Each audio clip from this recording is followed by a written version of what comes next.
Plato's Allegory of the Cave. So the following presentation is going to provide somewhat of an analysis of Plato's Allegory of the Cave. I'll certainly do my best to provide an interpretation of his writing of this composition, and it's also going to provide a concise background of Plato, his upbringing, his influences, and also some insight as to some of his philosophy.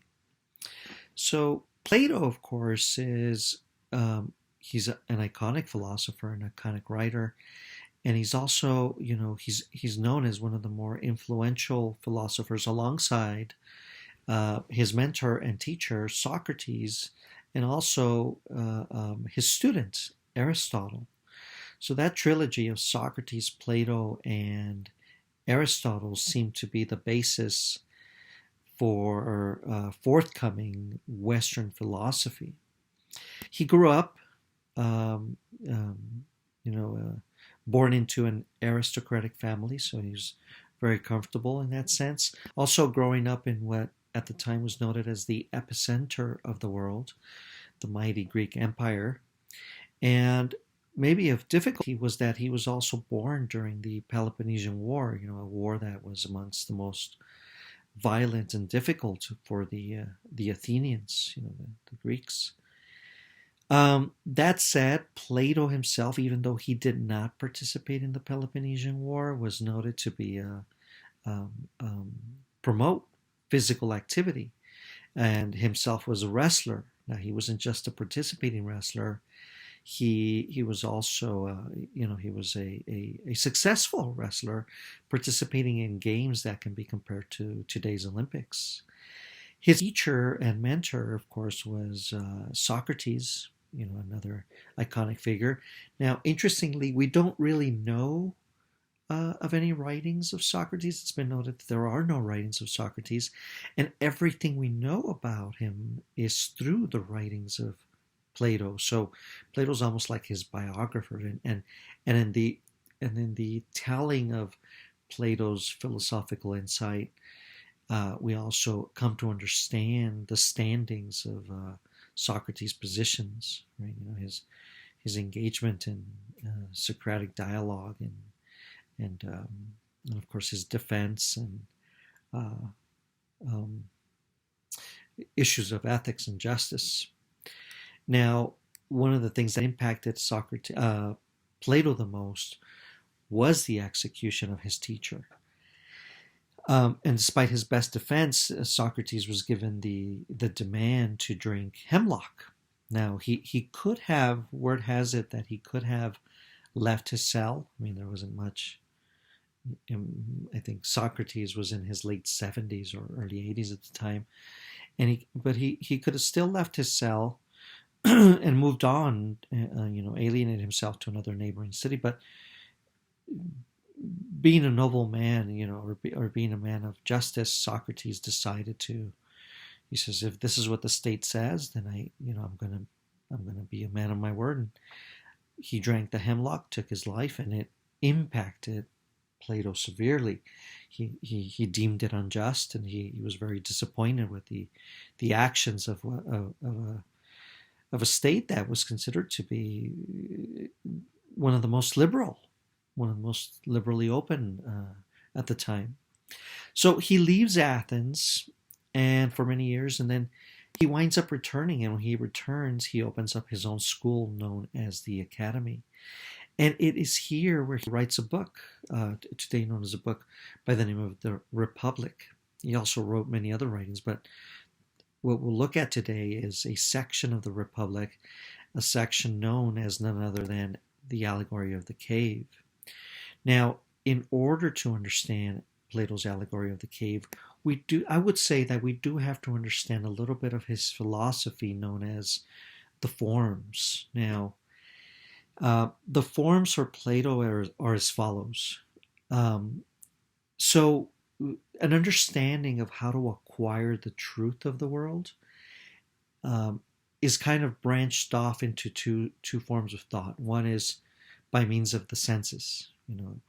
whatever the senses reveal to us, what we see, what we touch, what we hear, right? All these sensory attributions. These would be a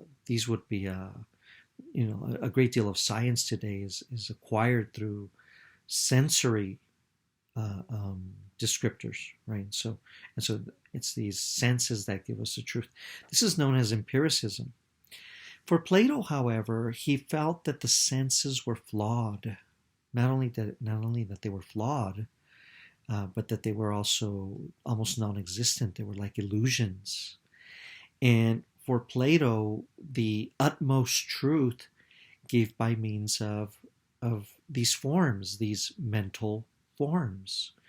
Now, Plato, unlike Plato, was not an empiricist. It's not that he didn't say, "Look, I'm not living in this physical world per se," but he felt that the physical world was an illusion and that we couldn't really understand the world by means of what the senses gave us. Instead, he felt that our understanding of the world was best understood by means of reason. And so Plato, alongside maybe other accompanying philosophers, prior to him was another one by the name of Parmenides, who were known as like the first rationalist. And a rationalist believes that we can get the truth of the world not through the senses, but without relying on the senses. And this comes primarily by means of the mind. And in terms of Plato's descriptions, by an inner sense of the spirit.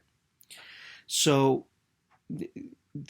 knowing this, then we get we can try to get a better understanding of the truth. So, there's the example of a table, and if somebody asks, well, what's a table? And somebody gives a descriptive, or demonstrates a physical table. Plato will try to get to that understanding of what a table is by means of these forms. In the geometric sense, it's rectangular, perhaps, or maybe circular, or maybe. Anyways, what could be these universal forms that can undoubtedly describe a universal truth of what a table comes to be? And so he would say that the physical sense of what a table is not true, because that table will eventually wither and break and eventually be non-existent, regardless of how long or enduring the table may come to be. But a mental sense of the table, right? It's eternal, it's flawless, and even after the body, very similar to Descartes, when the body decays, the mind sustains itself, right? Our inner spirit and the mind still exist. So it's not the physical that's the truth. It's this inner spirit, inner mind that sustains a sense of what the truth is. And so, aside from the philosophy, if we try to understand a sense of being, it kind of makes sense, right, in the philosophical sense. So here we get Allegory of the Cave. So I'll do a quick retelling, and then we'll try to break it down. So Allegory of the Cave, there's these individuals who are, interestingly, they're chained. They can't leave the enclosing of this cave. Now the cave behind them, of course, they can't turn around for whatever reason. They can't turn around. They can only see the front of them, towards the front. And in front of them, they see these shadows. So behind them, there's an opening. And through this opening, of course, light comes in. And as people walk by, whether it be people or animals or, the objects that people carry, whatever it might be that crosses the front of that opening of the cave, these individuals are witnessing these shadows on a wall. And so their world, in essence, is the existence of these shadows, right? Um, so their understanding of the world is by means of these shadows. Now, one of the individuals is able to break free.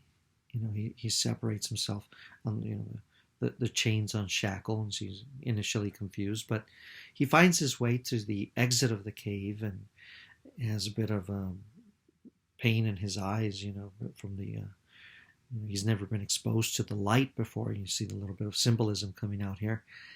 And as he's walking out the cave, he's still struggling, but after a while, his eyes become accustomed, and he realizes that an understanding of the world is not simply by means of these shadows, that the world actually is composed of these a tree and the sun and leaves and grass and other people and objects of all sorts. And so he's now confused, because now the world is not just simply these shadows, but the world is now these more objective means that he has to attempt and try to understand. So he's in a daze, and he's struggling to understand all this insight of knowledge that's coming in. Well, so once he absorbs, and he's kind of enlightened, and he says, "Oh my gosh, my previous limitations, that's not the truth." And he goes back into the cave, and he attempts to tell his other, formerly collaborating individuals that were in the cave, and he tries to tell them and say, "Hey, look, these shadows, that's not the truth. I got to reveal the outside to you. You've got to come with me." And Plato eventually tells them, I mean, not Plato, but the individuals eventually tell him, you've got to stop it. Stop telling us whatever it is you're telling us. If you keep pressuring us this way, we're going to harm you, possibly kill you. And so this poor individual, he's frustrated that these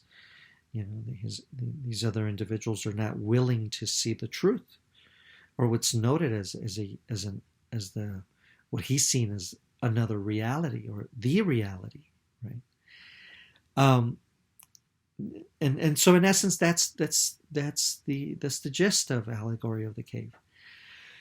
So if we break it down a little bit, and we consider Plato's forms in a sense, it could be that whenever we're led by the senses, so to speak, whether it be that we're emotional, or we're just so easily seduced by the senses, the senses of maybe appetite or certain desires, whatever they might be, that these are flawed, right? And that they're not really true, regardless of what the senses are ultimately revealing to us. And so maybe his stepping out of the cave and realizing these other truths is maybe a form of reasoning. It's maybe a form of enlightenment, where mentally, and not through the senses, but rather mentally, you're acquiring a deeper understanding of the world, and you're realizing that the truth is not necessarily sensorily, but that you've got to reason, you've got to think, and that it's the mind, the power of the mind, and this rationalizing and reasoning process that reveals and gives you a sense of the truth. So you already can gain insight into some of the metaphors that Plato's using, and some of these comparisons. So in the end, as a message, it's are we individuals who are choosing to be ignorant, like these individuals who they didn't want to know the truth. They threatened him, and he said, "Well, gosh, I've been illuminated. So now that I've been illuminated, it's really difficult for me to be ignorant anymore, right?" So I hope this provides you with an understanding of Plato's Allegory of the Cave, and you gain insight into the power of reason, and this notion and understanding of